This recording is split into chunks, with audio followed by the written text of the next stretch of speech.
I'm Dr. Duke with The New American, pleased to be joined today by the CEO of the John Birch Society, Art Thompson. Art, thanks so much for joining us today. My pleasure. You've become incredibly prolific. I mean, that's a good term for an author.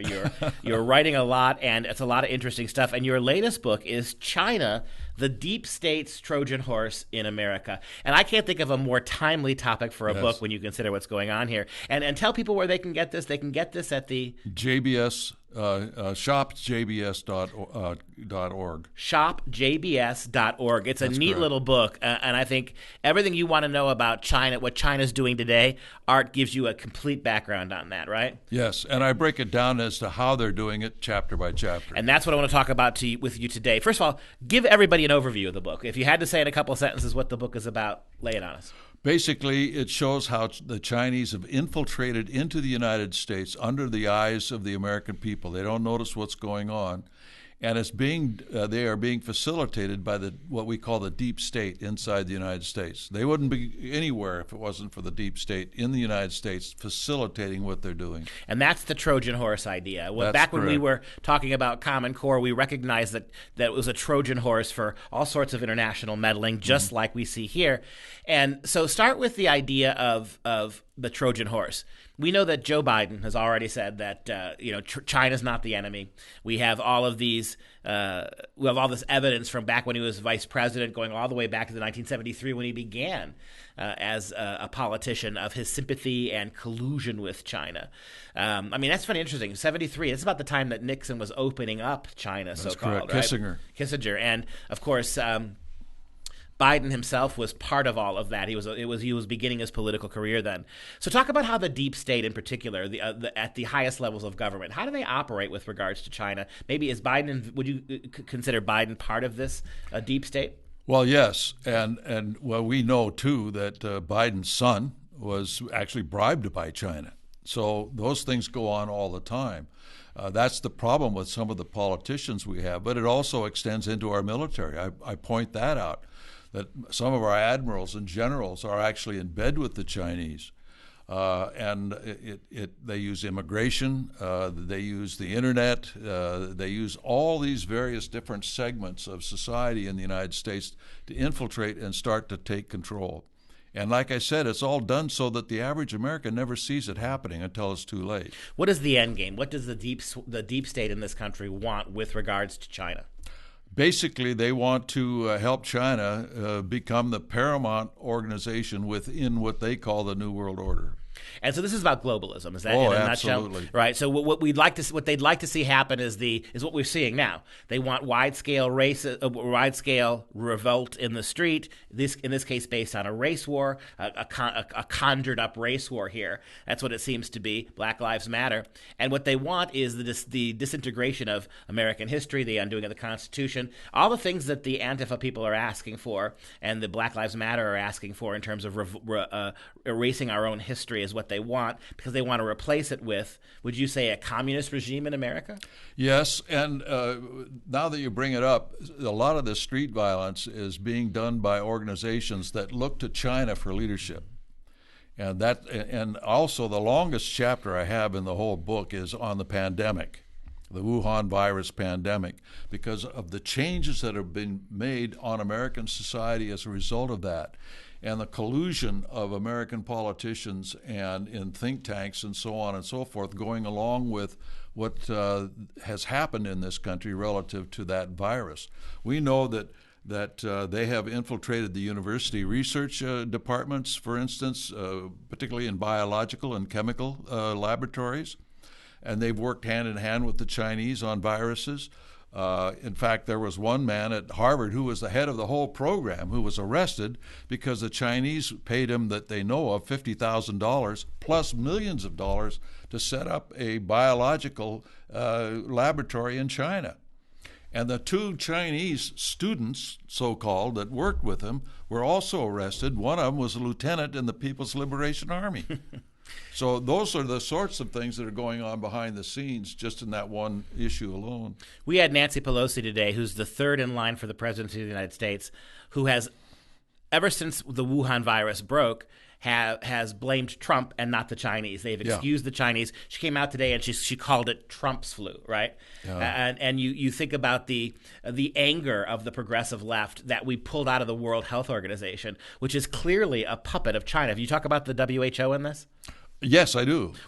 Tell us a little bit about how these organizations like the CDC and particularly the WHO are really just doing the bidding of China. Well, they are. The WHO, the World Health Organization, was run by a Chinese citizen, Dr. Chan.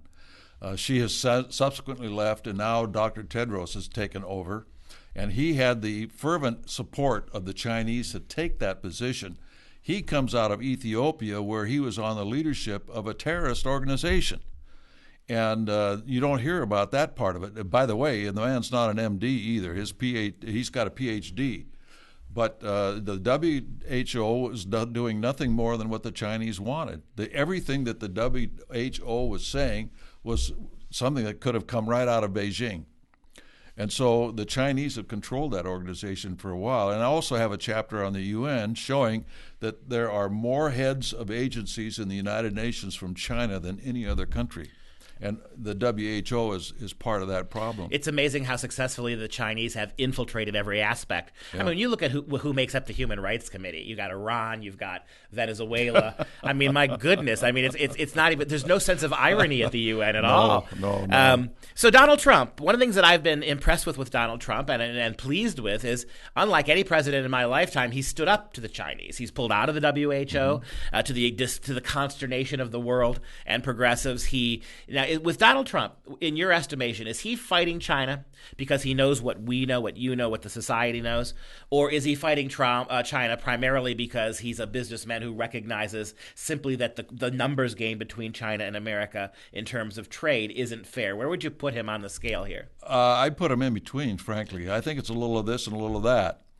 Because it's obviously, from what we've learned from people who've known him for years, he does know a lot of this, but he doesn't know it all.